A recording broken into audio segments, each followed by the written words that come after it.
अखिलेश्वर। भोलेनाथ तो सिर्फ अखिलेश्वर है, लेकिन मैया के नाम की अभी उपाधि, क्योंकि कहा जाता है ज्यों ज्यों पग आगे धरे मैया जब कथा श्रवण करने आ रही है तो मैया के नाम में इतनी बंधन हो गए, संबोधन हो गए। कुंभ ऋषि ने आज प्रणाम किया, मैया के मन में जिज्ञासा हो गई, अरे कैसे संत हैं जो हमें प्रणाम कर रहे हैं। मैया बोली क्या कथा सुनाएंगे, आप लोग कथा सुनने आई हो, हम प्रणाम कर ले तो क्या कथा नहीं सुन। लेकिन मैया का मन कथा में नहीं लगा।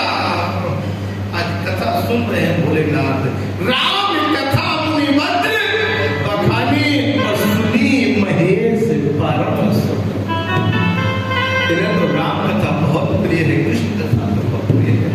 अब अपनी डमरू बजने कब कथा सुनने लगे कि कोई जानता, भगवान शंकर ने कथा सुनने के लिए बड़े मगन हो रहे हैं, कथा सुन रहे हैं। राम की कथा को सुन करके हृदय में प्रफुल्लित हो रहे हैं। लेकिन मैया ने कथा को नहीं सुना, और मैया ने कथा नहीं सुना, और उस कथा में बताया कि आज मेरे प्रभु राम भटक रहे हैं जानकी के लिए, हे खग मृग हे मधुकर स्वयं और तुम देखी सीता मृग। जब चारों तरफ भटक रहे थे, मैया बोली ऐसे राम है, इनकी उपासना करते मेरे प्रभु। मैया की और दुविधा हो गई, अब हमें कथा नहीं सुननी, हमें तो परीक्षा लेनी है। माताओं का मन भटक जाता है, कहा है मन बेचैन हो जाता है, और मन को कंट्रोल करना हर व्यक्ति के बस में, क्योंकि ये 5 ज्ञान इंद्रियां और 5 कर्म इंद्रियों को बस में किसी ने आज तक नहीं किया। बड़े बड़े संत, बड़े बड़े ऋषि, अगर इन्होंने इंद्रियों को बस में कर लिया तो जीवन को जीत लिया। बोल राधे राधे, जीवन को जीत लिया। जब ऐसा मेरे प्रभु ने कहा तो क्या हुआ, भोलेनाथ बोले अब तो कथा सुनकर के मन प्रफुल्लित हो गया है, आनंद आ गया है, अब हम विदा मांगते हैं।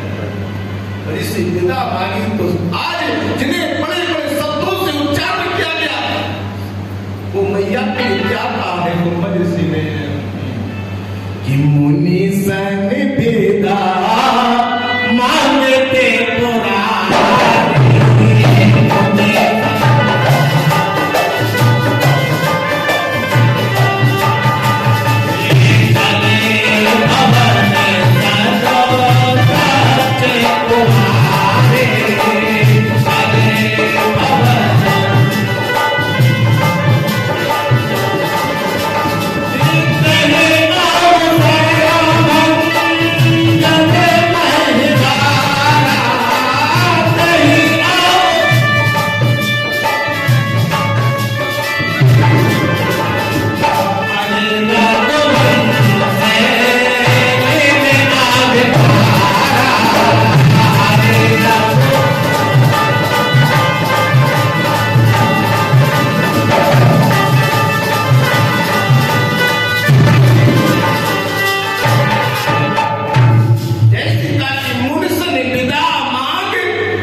लेकिन जैसी कथा नहीं सुनी तो क्या कह दिया कुंभ ऋषि ने, बोले मुन सन विदा मांग त्रिपुरारी। भोलेनाथ का नाम तो त्रिपुरारी हो गया, कालों के काल महाकाल देवों के देव महादेव।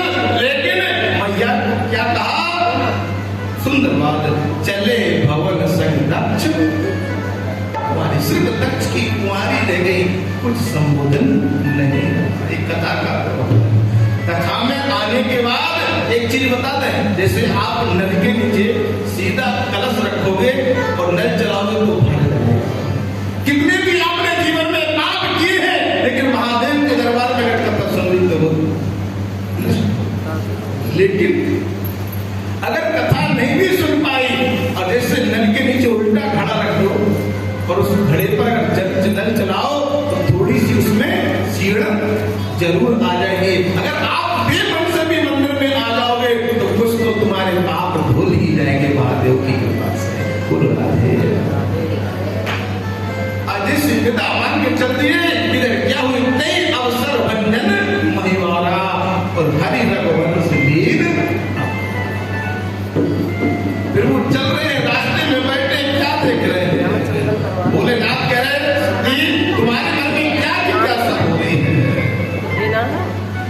भोलेनाथ समझ गए मैया के मन में मेरे प्रभु, मेरे इष्ट, मेरे नारायण राम की परीक्षा लेने की इच्छा हो रही है। किसी के आधारी अगर अपने गुरु की, अपने इष्ट की परीक्षा लेने की कोशिश करे तब भी क्या कह सकते? भोलेनाथ ने समझ लिया सती सो दशा संपत्ति देखी और गुरु जा संदेह। भोलेनाथ ने सती की दशा को देखा, मन में आज विशेष हो गया। बोले जाओ तुम परीक्षा क्यों नहीं लेते? मेरे प्रभु की परीक्षा ले लो ना। भोलेनाथ बैठ गए बीच जंगल में और मैया से कह दिया तुम भ्रमण कर आओ, मेरे प्रभु राम तुम्हें कहीं ना कहीं मिल जाए। कभी अपने से बड़े की परीक्षा नहीं मिलती। आज इस भोलेनाथ ने मैया सती से कहा मैया आज हम जा रहे हैं, जो तुम्हारे मन कति संदेह तो किन जाए परीक्षा। आज इस परीक्षा के लिए भोलेनाथ ने कह दिया अपने विचारों को। मैया पहुंची और जानकी जी का भेष, ऋषि जानकी का भेष बनाया। भोलेनाथ समझा रहे हैं जानकी बनना हर व्यक्ति के बस की बात नहीं है। जानकी वो जानकी नहीं है, जानकी वो जानकी है जो रावण के जानकी प्यासी है। बोल रहा है एक चीज बताते, जब राम कथा की बात आई है, बहुत विशेष सुंदर बात है। जानकी पुत्री किसकी है ये बताया आपको? जनक जी की है या रावण दशानन की? रावण की है ना, क्लियर है। और क्यों है इसका कारण मैंने कहा जानकी वो जानकी नहीं है, जानकी वो जानकी रावण की जानकी प्यासी है। सबसे ज्यादा पिता पुत्री से प्रेम वहीं से करने लगे। पहले के पिता पुत्रियों पर कम विश्वास करते थे, जैसे राजा दक्ष ने नहीं किया, दशानन ने नहीं किया अपनी पुत्रियों पे। दशानन की कोई पुत्री नहीं है। पूरी रामायण में, चाहे वाल्मीकि रामायण हो, चाहे मीमांसा रामायण हो, चाहे आनंद रामायण हो, चाहे व्यूस रामायण हो, किसी भी रामायण में दशानन की पुत्री का नाम नहीं आया। और अगर कहीं मिला है, एक ही मिला जो घट था उसे झुंझुन उंगली का रक्त और रक्त से ही करुणा पर। तो पहले के लोग पुत्रियों को स्नेह नहीं करते थे, लेकिन जब दशानन को पता लगा कि मेरा विनाश मेरे ही पुत्री के द्वारा हुआ, वहीं से हर पिता पुत्र को नहीं चाहेगा लेकिन पुत्री को जरूर स्नेह करेगा। वही रावण ने वरदान दे दिया था कि आज के बाद मुझसे तो भूल हो गई लेकिन आगे कोई पिता भूल नहीं करेगा। और जब से पिता पुत्री को प्रेम करने लगा है तो एक बार अपने सास ससुर की पुत्री सेवा नहीं करेगी, लेकिन माता पिता को भूलती नहीं है। माता पिता को भूल अब तो देखा प्रभु ने जानकी का भेष बनाकर के सती जी बैठी है वट वृक्ष के नीचे और उधर से हमारे प्रभु चले आ रहे राम जी और लखन जी घूमते हुए जानकी। ऋषि जानकी जी के भेष को देखा, लखन लाल जी बोले भैया, बोले हाँ, बोले प्रभु देखो सामने मैया बैठे। लखन लाल जी हमेशा सीता जी को मैया पुकारते थे। पहले के जो देवर होते थे वो अपनी भाभी को मां के नाम से संबोधन करते थे, तो देवर भाभी में कभी कलह। पहले 4 भाई 6 भाई होते थे, लेकिन परिवार में कोई बंटवारा, पूरी उम्र व्यतीत हो जाती थी लेकिन बंटवारे की बात नहीं आती थी। लेकिन जब से मैया की जगह भाभी शब्द आया, तब से जहां देवरानी की ठानी हुई, बंटवारा को 2 साल नहीं लगते। कलयुग का नेत्रों का प्रभाव है, ये मन का प्रभाव है। आजकल लोग भाभी को मां समझ नहीं पाते। इसलिए गोविंद ने देखा, लखनलाल जी बोले मैया सामने बैठी है। फिर वो बोले लखन, ये सिर्फ तुम्हारी मैया नहीं है, ये हमारी भी मैया है। लखनलाल जी बोले प्रभु क्या कह रहे हो? बोले हाँ। बोले जो कछु चरित रचा भगवाना और ताको परम लक्ष्मणो। लखनलाल जी बोले प्रभु क्या कह रहे? बोले देखो, अगर आपकी मैया होगी लखन तो मुझे प्रणाम करेगी, और अगर ये हमारी भी मैया होगी तो हम इनको प्रणाम करेंगे। यही पता लग जाएगा। इस ऐसे शब्दों को कहा पहुंचे जहां मैया आज सती सीता के भेष में बैठे हैं और तुरंत प्रभु ने जाकर के चरणों पे मस्तक झुका दिया कि जोरे पान प्रभु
उसको किसी राक्षस ने हरण कर लिया, वो अकेली जंगल में रह गई और आप अकेली जंगल में आई तो कहीं कोई राक्षस आपका हरण न कर जाए। मेरे पिता जो नंदीश्वर पर अरुण होने वाले वृषकेतु कहा गया है, और वृषकेतु किसको कहते हैं? नंदीश्वर को, जो वृषभ है। मैया आप मेरे पिता को छोड़कर के अकेले जंगल में क्या कर रही हो? मैया उसी समय लज्जित हो गई कि राम बचन उपजा अति संकोच,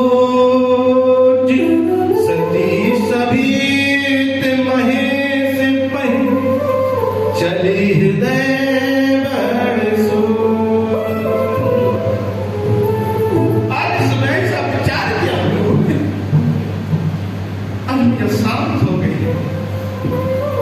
लौट करके आई। भोलेनाथ ने आज सम्मुख आसन दिया है, और जिस सम्मुख आसन दिया, मैया कह रही मुझे ना बामांग और ना दाहिने अंग, क्योंकि अर्धांगिनी को दो ही अंग मिलते हैं, या तो वो दाहिने अंग बैठती है या बामांग बैठते हैं। और भोलेनाथ ने आज उसमें सती मैया परीक्षा लेकर के लौटी तो सम्मुख आसन देना। मैया बोली मुझे सम्मुख क्यों बैठा रहे हो? बोले तुमने मेरी मां जानकी का रूप बना लिया, तुम अर्धांगिनी नहीं रही, तुमने भेष बदल लिया है, दुनिया की नजरों में तुम सीता बन गई हो। मेरे प्रभु ने तुम्हें प्रणाम किया, अब मैं तुम्हें सम्मुख ही आसन दूंगा, बामान में बैठने की योग्य कछु ना परीक्षा और लीने गुसाई, परीक्षा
चंद्रमा कहने लगा प्रभु, बोले आप नहीं जा रहे? बोले कहां?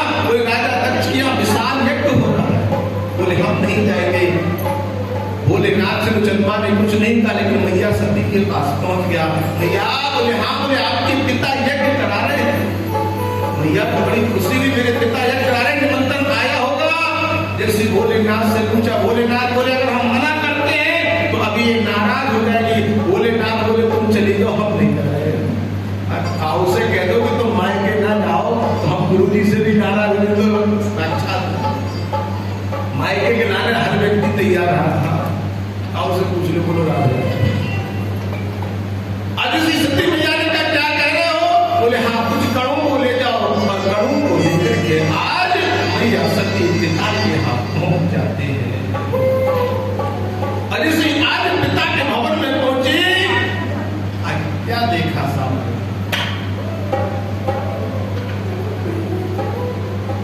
रास्ते की कथा कम है, राम कथा होती तो विस्तार दिया जाता है।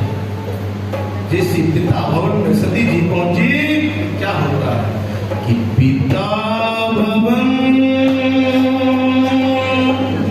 जब गई भवानी, दक्षिणा से काहू न सनू। आज इसी पिता के भवन में पहुंची तो आज कोई सम्मान नहीं हो रहा है कि सादर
सुंदर भाव को तुम सुखी हो? बोले हाँ। बड़े प्रसन्न से बैठा चलता। बोले प्रभु का निमंत्रण नहीं किया क्या? तुम इस प्रकार से आई हो? दक्षिणा ऊंची। मैया ने कहा कोई बात नहीं, मेरा अपमान हो रहा है, बोले तुम नहीं है, लेकिन मेरे स्वामी मेरे प्राणनाथ भोलेनाथ का अपमान तो नहीं हो रहा इससे तुम्हें। मैया ने यज्ञशाला में पहुंचे, चारों तरफ देखती है, चारों तरफ परिक्रमा को लगाती। परिक्रमा क्यों लगाई जाती है इसके कारण जानती हैं आप? कई लोग पूछ रहे थे महाराज सबसे पहले जौ की परिक्रमा क्यों लगाई जाती है? जौ जब बोए जाते हैं तो भवानी इसमें प्रकट होती है। जब नवरात्रि होती है, जौ को किसकी उपमा दी गई है? भवानी की। तो सबसे पहले यज्ञ की परिक्रमा किसने दी है? मैया सती ने।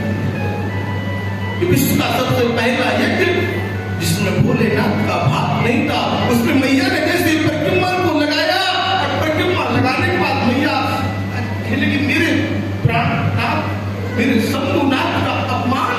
मैया क्रोध से लाल हो गई। किसी भी अभिमान न जाए से हृदय न होए प्रभु, सकल समय हट हट के तो बोली वचन सतो। आज क्रोध भर करके कौन पढ़ेगा?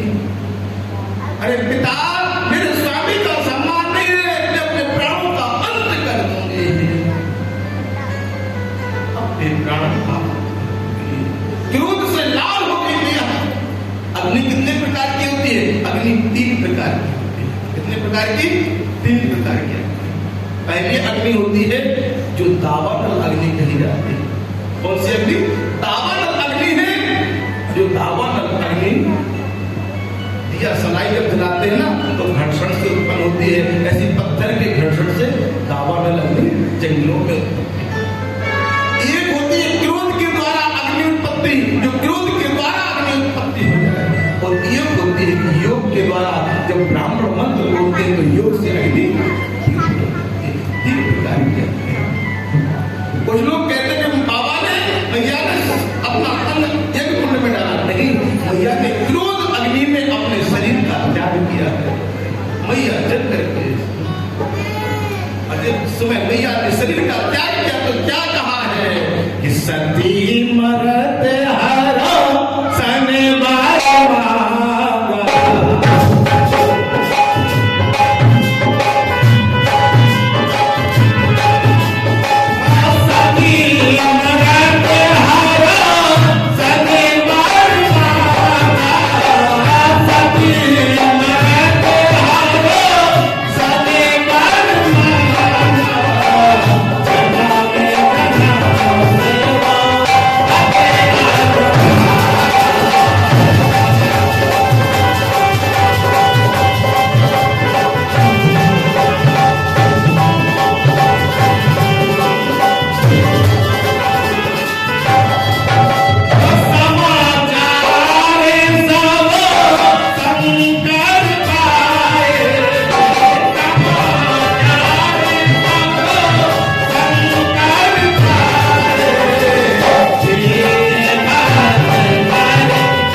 लेकिन मंत्रा ने भी राक्षसों का उद्धार कराया। अगर मंत्रा नहीं याद दिलाती तो प्रभु राम को वनवास मिला।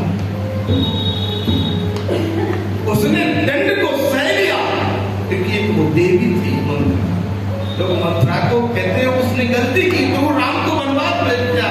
मंत्रा ने अपना कर्म, अपना नियम विधि पूर्वक निभाया। मंत्रा होना जीवन में कठिन है व्यक्ति के लिए, केकई होना हर व्यक्ति के लिए कठिन है।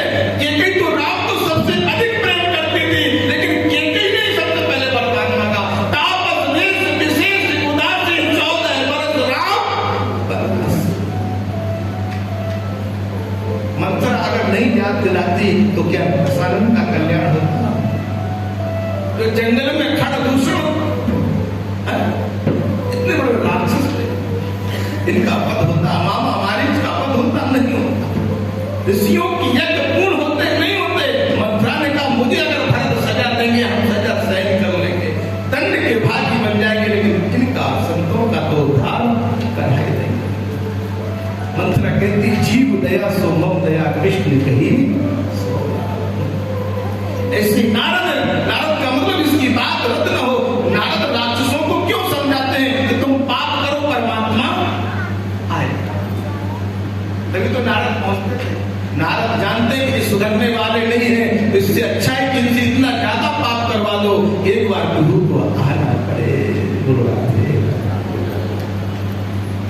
नारद बाबा पहुंच गए और नारद बाबा ने क्या कहा कि समाचार सब शंकर पाए और वीर भक्त कर भोलेनाथ ने इसकी सुना, मेरी अर्धांगिनी ने शरीर का त्याग कर दिया।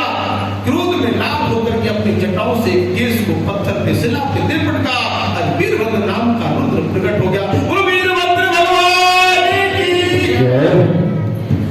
11 रुद्र हैं और 11 रुद्र में से 30वें रुद्र कौन है? वीरभद्र। 11वें रुद्र तो सभी जानते हैं, हनुमान